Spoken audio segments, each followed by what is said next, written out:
Jornal. Câmara dos Deputados.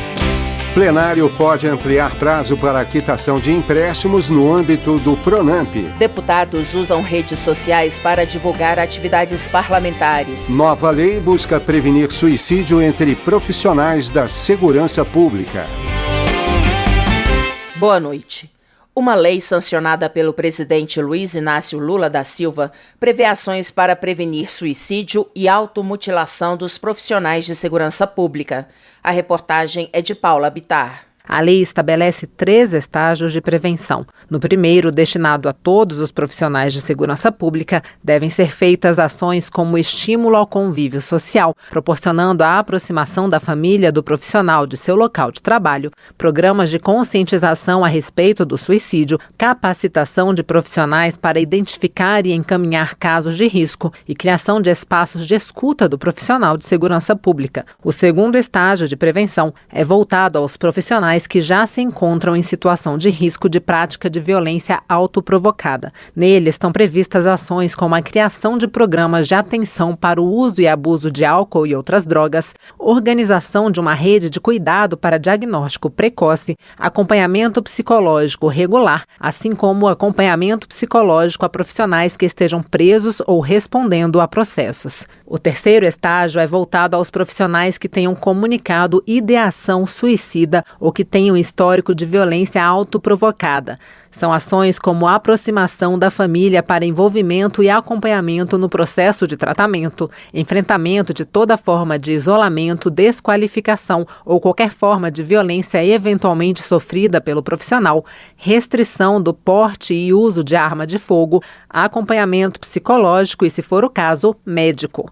O texto estabelece que o Ministério da Justiça deverá divulgar diretrizes de prevenção e atendimento de casos de emergência psiquiátrica dos profissionais de segurança pública e defesa nacional. Alguns itens foram vetados pelo presidente Lula. Um dos vetos exclui um trecho da proposta enviada pelo Congresso que garantia aos profissionais de segurança pública o amplo direito de opinião e de liberdade de expressão. Segundo a justificativa do Executivo, a atuação do agente de segurança não deve ser baseada em irrestrita liberdade de manifestação, mas na hierarquia e na disciplina conforme a legislação em vigor. Relator na Câmara da proposta que deu origem à lei, o deputado Capitão Augusto, do PL de São Paulo, diz não ver razão para o veto, mas aplaude a nova legislação. Finalmente, vai estar tratando da questão dos suicídios dentro das polícias, da questão do tratamento psicológico. Nós não tínhamos sequer uma lei com essa preocupação. Os policiais, em especial falo até da Polícia Militar, é a categoria que tem o maior índice de suicídio do Brasil. Além dos problemas que os policiais têm com estresse, com depressão, com ansiedade, pela própria atividade policial. Outro veto feito foi para excluir parte do texto que incluía a Polícia Legislativa, carreira vinculada ao Congresso Nacional,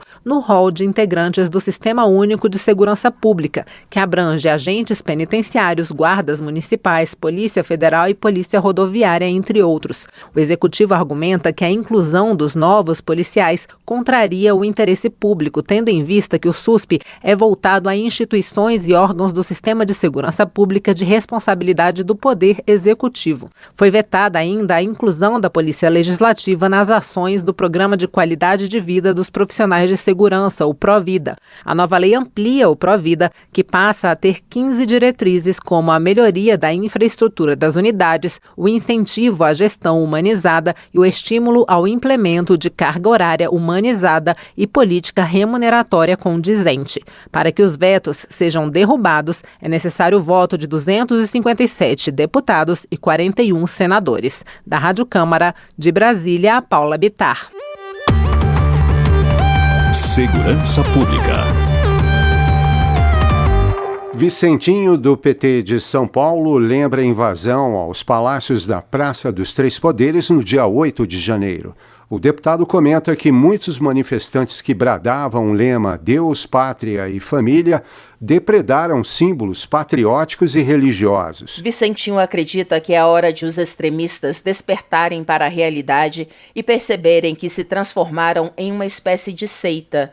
O deputado espera que todos os brasileiros se unam na construção de um país com emprego pleno e sem fome. No entendimento de Valmir Assunção, do PT da Bahia, O principal legado do governo Bolsonaro é a invasão da Praça dos Três Poderes em 8 de janeiro. De acordo com o parlamentar, além de promover o aumento da fome e da miséria, a gestão anterior tentou atropelar o processo eleitoral. Valmir Assunção observa que o Brasil só não passou por um golpe de Estado porque possui instituições fortes. O congressista assinala que agora o governo deve se preocupar em atrair investimentos, gerar empregos e promover políticas públicas que reduzam a desigualdade social. Padre João, do PT de Minas Gerais, também lembra os ataques à esplanada dos ministérios no dia 8 de janeiro. O deputado espera que os responsáveis pelas depredações e os financiadores da tentativa de golpe sejam punidos de forma exemplar. Padre João critica os colegas que não se posicionaram de forma enfática contra os atos de vandalismo e ainda chama de hipócritas parlamentares recém-eleitos que questionam o resultado das eleições presidenciais, mas não o resultado das eleições para o poder legislativo. Já André Fernandes, do PL do Ceará, defende a instalação de uma CPI para investigar os atos de vandalismo do dia 8 de janeiro. Ele pede apoio dos demais parlamentares e critica o sigilo imposto pelo governo federal às imagens das câmaras de segurança do Palácio do Planalto no dia dos ataques. Na opinião de André Fernandes, a abertura de uma CPI e a divulgação das imagens das câmeras do Palácio do Planalto trarão mais transparência às investigações. O parlamentar também pede que os responsáveis pelos atos sejam identificados e punidos. Trabalho. Professora Luciene Cavalcante, do PSOL, critica o veto do governo de São Paulo ao projeto que garante a aposentadoria especial aos coordenadores pedagógicos, supervisores e diretores de escola da rede pública de ensino. A deputada ressalta que o Estado recusa um direito que já é garantido na Constituição. Na visão de professora Luciene Cavalcante, existe uma política de ódio contra os servidores que prejudica a população. A deputada argumenta que a valorização do serviço público é um dos pilares que assegura o acesso da população a seus direitos fundamentais. Economia. Emanuel Pereira Neto, do MDB de Mato Grosso, entende que o Brasil deve focar na industrialização nos próximos 4 anos. Para o deputado, o país está atrasado nessa área e fica à mercê das importações e da variação dos preços internacionais. Emanuel Pereira Neto cita o exemplo de que 80% dos fertilizantes que a agricultura nacional utiliza vem da Rússia e que, como o país está em guerra contra a Ucrânia, o Brasil ficou vulnerável à diminuição da oferta e à escalada de preços do produto. Messias Donato, do Republicanos do Espírito Santo, informa que seu mandato será dedicado à defesa dos agricultores e da liberdade econômica.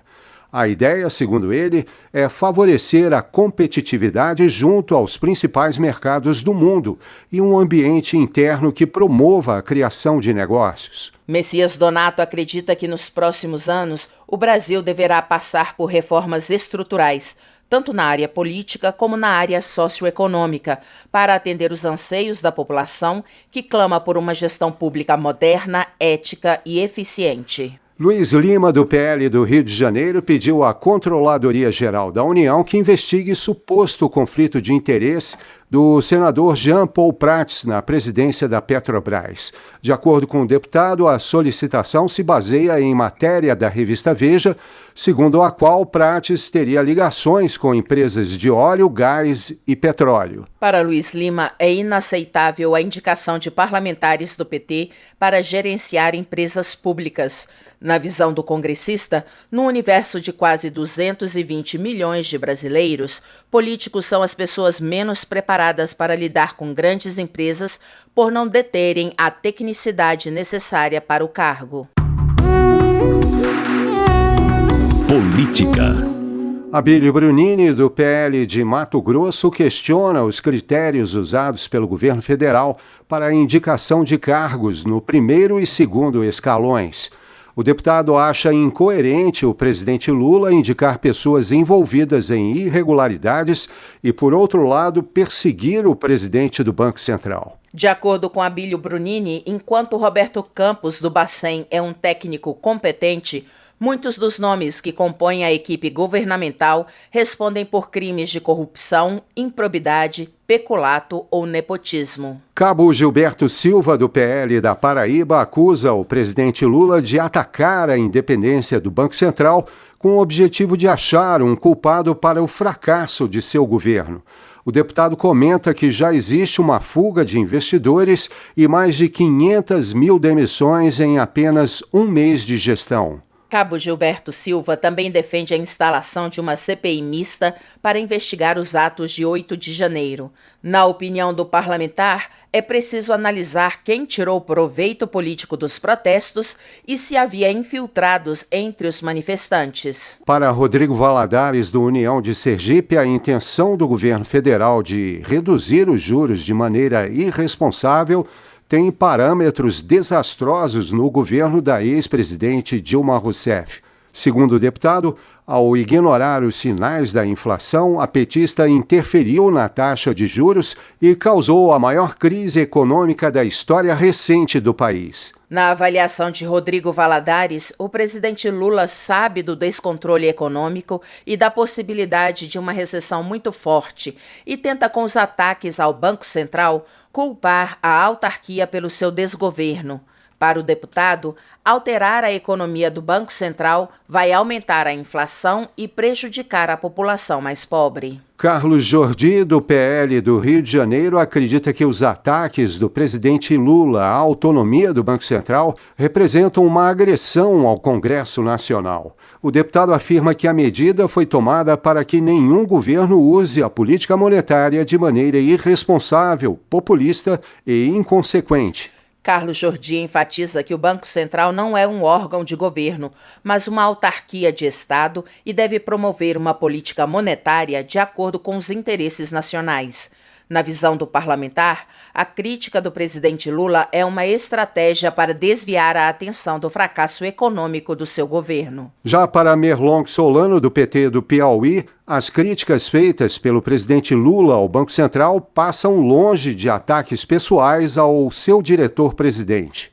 No entendimento do congressista, as observações feitas por Lula são direcionadas à taxa de juros, segundo ele, uma das mais altas do mundo. De acordo com Merlong Solano, a queda do índice inflacionário, o endividamento das famílias e o desaquecimento dos investimentos são provas de que manter a elevação dos juros vai provocar uma recessão no país.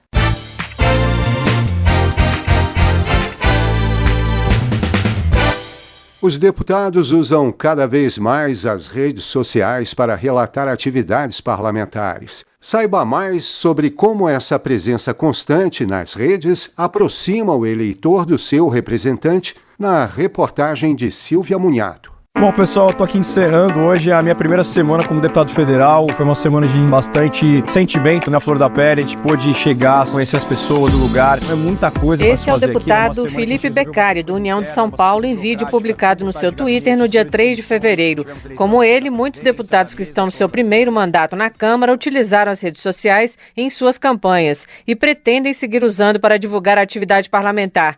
Levantamento da Agência Câmara, no ano passado, mostrou que a maioria dos candidatos a deputado federal utilizou o Facebook e o Instagram nas campanhas. 49% dos candidatos tinham conta no Facebook e 47% no Instagram. 14% usaram o Twitter e 9% o YouTube. O deputado Amon Mandel, do Cidadania do Amazonas, afirma que pretende usar as redes para dialogar com os eleitores. Eu utilizo ali as redes sociais como uma forma de ajudar a legitimar esse mandato, sempre me comunicando com os eleitores e submetendo as minhas decisões, os projetos de lei e tudo mais ao crivo da avaliação deles. Da mesma forma, submeto também cada ação de fiscalização de um portal de transparência montado exclusivamente para o nosso mandato no gabinetedoamon.com. Já o deputado André Janones, do Avante de Minas Gerais, vai para o segundo mandato e defende que os políticos tenham responsabilidade no uso das redes. Ele afirma que usa as suas para rebater informações falsas, privilegiar a ciência e defender a democracia. Janones acredita que um uso bem-sucedido bem-sucedido envolve constância e intimismo. Constância, entenda-se aquilo que alguns anos atrás a gente dizia de forma pejorativa e hoje se tornou um ingrediente essencial para esse novo modelo de democracia, que é o não descer do palanque. Antes a gente dizia, o fulano de tal venceu as eleições e não desce do palanque. Hoje a gente não pode descer do palanque, porque as redes sociais geram uma necessidade de conteúdo muito grande, então o eleitor, ele quer saber o que a gente está fazendo todos os dias, o que a gente votou e etc. E o segundo item, que eu coloco sempre, é intimismo. Eu prefiro trocar a palavra intimismo pela palavra humanização. A pesquisadora em Parlamento Digital do Centro de Formação, Treinamento e Aperfeiçoamento da Câmara,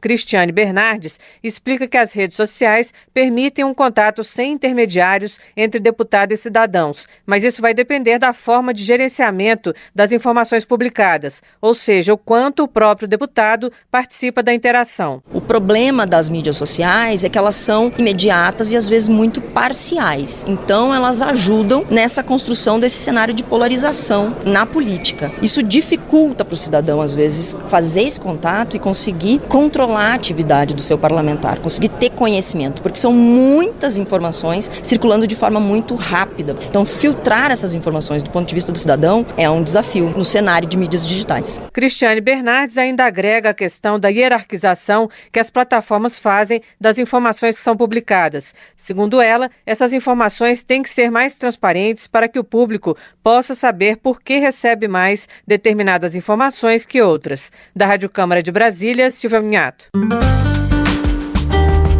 Votação. Em reunião marcada para esta terça-feira, os líderes vão começar a definir a distribuição das presidências das comissões permanentes entre os partidos. Esta semana, o plenário também pode ampliar o prazo para a quitação dos empréstimos no âmbito do PRONAMP, como informa o repórter Marcelo Larcher. Esta semana, as atenções estarão voltadas para a reunião de líderes que acontece na terça-feira, e a intenção é fechar as presidências das comissões permanentes, que são distribuídas entre os partidos. Nessa reunião, o presidente da Câmara, deputado Arthur Lira, também pretende discutir regras de convivências nos debates do plenário. Na próxima terça-feira, nós estaremos fazendo uma reunião de líderes para discutir o preenchimento das comissões e das boas práticas de oratória dentro desse plenário. Ontem eu assistia à sessão da Câmara e era deprimente o que nós vimos aqui no comportamento de parlamentares de parte a parte, uns acusando, outros se defendendo e vice-versa. Nós aqui não iremos tolher fala de parlamentar. Eu só estou dizendo que o que o parlamentar falar pode ter consequência. Tá? Então, nada contra a liberdade de expressão, liberdade de fala, pelo contrário. Na pauta de votações estão previstas medidas provisórias que vencem no dia 1º de março. A que reduz tributos sobre remessas ao exterior para cobrir gastos de viagem e a que amplia de 4 até 6 anos o prazo de quitação dos empréstimos no âmbito do Programa Nacional de Apoio a Microempresas e Empresas de Pequeno Porte, o PRONAMP, criado pelo Congresso no auge da pandemia.